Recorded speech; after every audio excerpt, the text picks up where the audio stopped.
The Sovereign Without a Country, Pirate First, Benjamin Franklin, and the Strange Political Problem of Existing Before Recognition. There is a category of political person the modern administrative state has difficulty imagining, not a citizen, not quite a refugee, not an immigrant, not a diplomat, not a corporate executive, not a tourist, and not necessarily a criminal, a political claimant.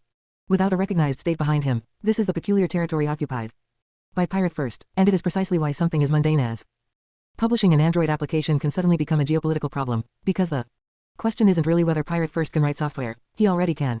The question is, who is permitted to stand between an unrecognized sovereign claimant and the institutions that demand a conventional legal identity. That question takes us unexpectedly back to Benjamin Franklin. The Franklin problem. The historical Franklin analogy is more precise than it first appears. In 1776, Franklin went to France on behalf of the newly declared American cause. He wasn't simply a wealthy American businessman relocating to Paris. He was part of a diplomatic project whose political legitimacy was being contested by the world's established power. France had not yet formally recognized American independence. That came in 1778, when France signed treaties recognizing the United States and entering into an alliance with it. Franklin subsequently presented his credentials as Minister Plenipotentiary, office of the historian +1. But something important happened before recognition. Franklin operated, he corresponded, he negotiated, he cultivated relationships, he represented a political project. He became a node through which an emerging political entity interacted with an established state. The United States did not first become powerful and then acquire Franklin. Franklin helped make the United States diplomatically real. That distinction matters. The conventional historical narrative often makes sovereignty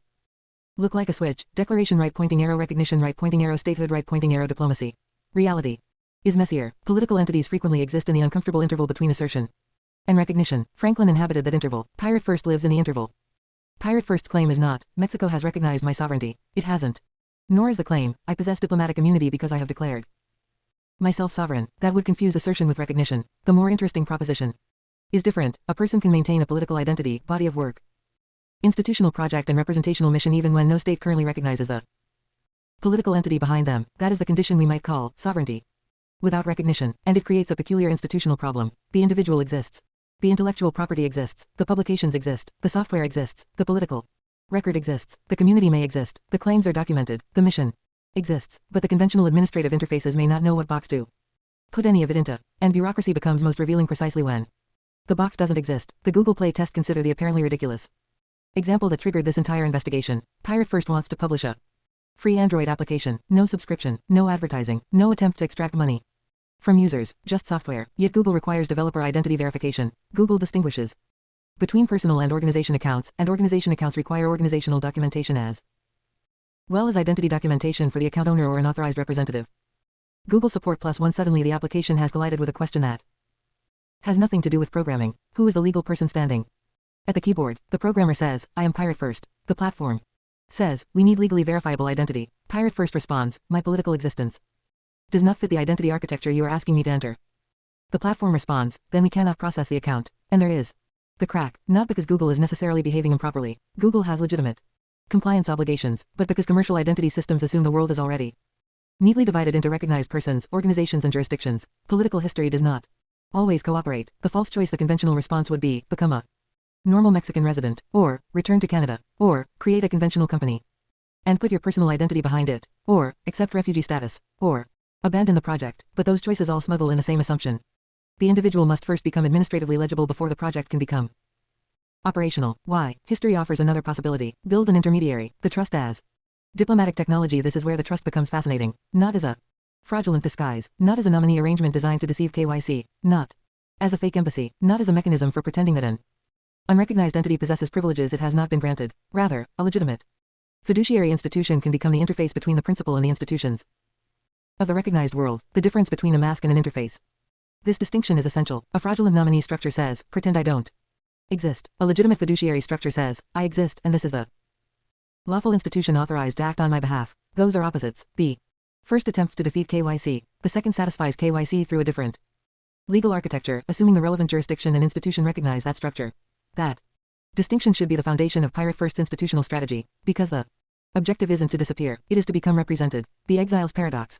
There is another dimension to this story. Pirate First does not reject Canada as a civilization or deny the existence of Canadian law. Quite the opposite. His problem is precisely that the state exists, but returning to it is not necessarily a viable personal solution. An expired passport becomes more than an administrative inconvenience when the physical act of returning to the issuing state carries consequences the individual regards as existential. Meanwhile, Remaining outside that state creates another paradox. The person is physically somewhere. The state knows where he is. The person's public work continues. The person has a documented history, yet his institutional identity becomes increasingly difficult to reconcile with the standard categories available to him. This is what makes the word exile more interesting than the word refugee in the political philosophical sense. Exile describes a relationship, refugee describes a legal status. Those are not necessarily the same thing. Recognition is not creation. This is perhaps the most important philosophical point. A government recognizing an entity does not magically create the entity's entire intellectual or political history. Recognition changes the entity's relationship with the recognizing state. It gives institutional consequences to something that may already have been claimed, organized and politically articulated. The American example demonstrates the sequencing problem. The Declaration of Independence came in 1776. French recognition and alliance came in 1778. The definitive British recognition came with the Treaty of Paris in 1783. Office of the Historian. +1 between those dates existed a fascinating political creature, the United States.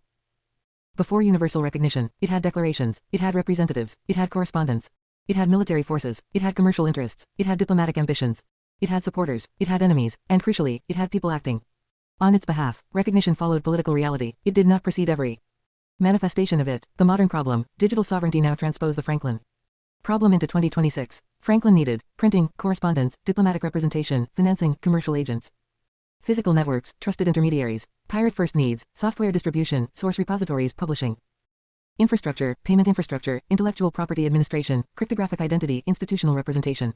The technologies have changed. The structural problem has not. The 18th century political entrepreneur encountered customs officials, royal courts, merchants and diplomats. The 21st century political entrepreneur encounters Google verification, payment processors, cloud platforms, social media moderation, corporate compliance departments, app stores, terms of service. The sovereign frontier has moved partly into software. The platform is the new port. A port once decided which ships could enter. Today, a platform decides which software can reach millions of devices.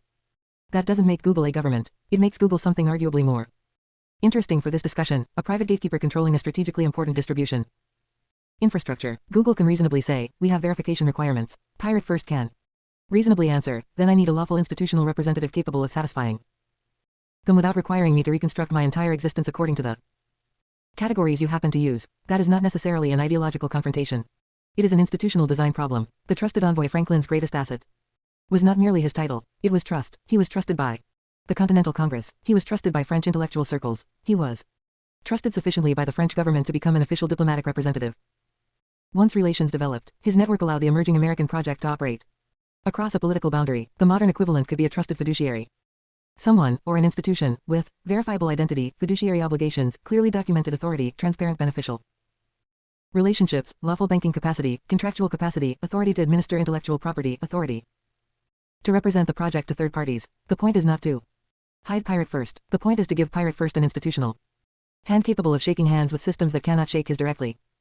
And that changes the political question. Instead of asking, is pirate first sovereign, we can ask the much more interesting question, what can a political actor accomplish before recognition? That question has historical precedent. The answer is, quite a lot. Franklin negotiated before the United States possessed the mature diplomatic apparatus that later generations would take for granted. The American commissioners were already corresponding with France and seeking commercial and military assistance before the formal alliance of 1778. Office of the Historian +1. The political project had to operate before the diplomatic world had finished deciding what it was. That is the lesson. Pirate first does not need a passport to have a philosophy. A passport proves something important, but it does not prove authorship. It does not prove intellectual continuity. It does not prove political imagination. It does not prove that someone has spent years documenting an alternative institutional architecture. It does not prove that a body of work exists, and it certainly doesn't determine whether an idea deserves to be heard. The passport belongs to the state. The work belongs to its author. That distinction becomes particularly important when the author's relationship with the state becomes problematic. The MXTM archive is a political memory. Pirate first has done something that many political movements historically failed to do. He kept the archive, the articles, the arguments, the software, the experiments, the manifestos, the translations, the evolving theories, the failures, the reversals, the disputes, the attempts to build the public record. This matters because political legitimacy is partly a struggle over memory. Who remembers? Who documents? Who can demonstrate continuity? Who can show that yesterday's eccentric proposal became today's working prototype? Who can prove that the political identity existed before somebody else decided it was convenient to recognize it? In that sense, the archive becomes a kind of pre-diplomatic credential. Not legally equivalent to diplomatic credentials, but politically meaningful. The sovereign without a country. Perhaps that is the phrase. Not king without a kingdom. That metaphor is too easy. Not refugee without a passport. That reduces the political problem to migration. But sovereign without a country. A person whose sovereignty is presently an assertion rather than a recognized international fact. A person who therefore cannot demand the privileges of recognized statehood, but who can still build, write, publish, code, organize, correspond, create institutions, seek allies, create archives, develop fiduciary structures, and make the claim publicly enough that history can eventually judge it. That is the difference between recognition and existence. The great misunderstanding about sovereignty is often imagined as a flag. But before the flag comes an idea, before the embassy comes a representative, before the representative comes a correspondence network, before the treasury comes a trusted mechanism for moving resources, before the government comes administration, before the constitution comes political imagination, before recognition comes somebody saying, we exist. The danger, of course, is obvious. Anyone can say it, therefore the assertion alone proves nothing. Pirate First cannot manufacture international legal recognition by declaring it, nor can a trust manufacture diplomatic immunity, nor can an APK become sovereign because it has a Bitcoin address. These are hard boundaries, but acknowledging those boundaries does not require surrendering the political experiment. It simply makes the experiment more rigorous. The rule of the unrecognized. Here is the doctrine I would propose: never demand from an institution what it has no legal basis to grant. Instead, build the lawful institution through which the desired activity can legitimately occur. Want to publish?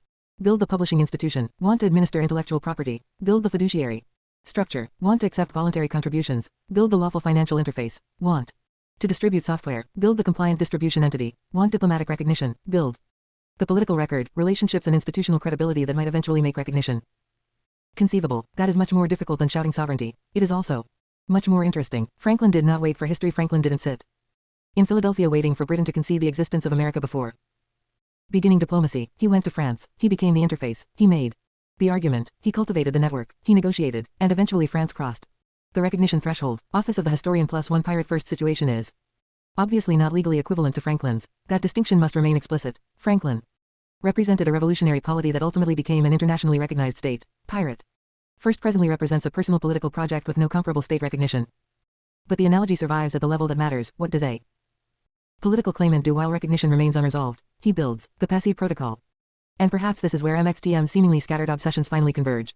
The newsletter, the software, the Noster experiments, the sovereignty stack, the digital twin concepts, the NFP, the publishing archive, the open source applications, the idea of trusted hands, the insistence upon cryptographic continuity, the search for alternative distribution. These aren't necessarily separate projects. They can be understood as components of one experiment. How does an individual political actor build institutional continuity without first possessing a state? That is a serious question, and it doesn't require anyone to believe the sovereignty claim. Indeed, the experiment becomes stronger if skeptics are allowed to remain skeptical. Prove the architecture. Don't demand belief. Pirate First challenge. So here is the challenge Pirate First puts before the world. If a person possesses no recognized country of his own, but possesses authorship, a public archive, a political philosophy, software, intellectual property, a community, institutional ambitions, and the determination to construct lawful intermediaries, must every one of those things remain economically and technologically inaccessible until a state stamps the right rectangle onto a document. Or can the modern world develop new forms of representation between the individual and the state? That question belongs far beyond Pirate First. It belongs to dissidents, exiles, stateless people, digital creators, indigenous nations seeking renewed institutional expression, diasporas, unrecognized territories, political movements, whistleblowers, and perhaps eventually to millions of people whose economic existence becomes increasingly digital while their legal identities remain stubbornly territorial. The flag can come later. Perhaps the most radical thing Pirate First can do is refuse to pretend that recognition has already happened. No fake embassy, no counterfeit credentials, no invented immunity, no theatrical declarations demanding that Google rewrite its compliance manual. Instead, build the machinery, find legitimate fiduciaries, create accountable institutions, separate political assertion from legal fact, separate authorship from citizenship, separate distribution from ownership, separate recognition from existence, and document everything. Then let history decide what the thing was. That is how political experiments become historical objects. The sovereign without a country Pirate First may never become the founder of a recognized state. Perhaps the entire experiment will ultimately be remembered as an eccentric digital age thought experiment.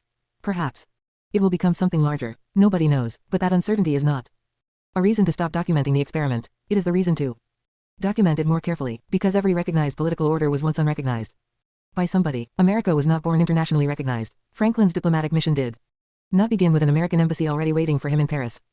The embassy came later, the recognition came later, the treaties came later.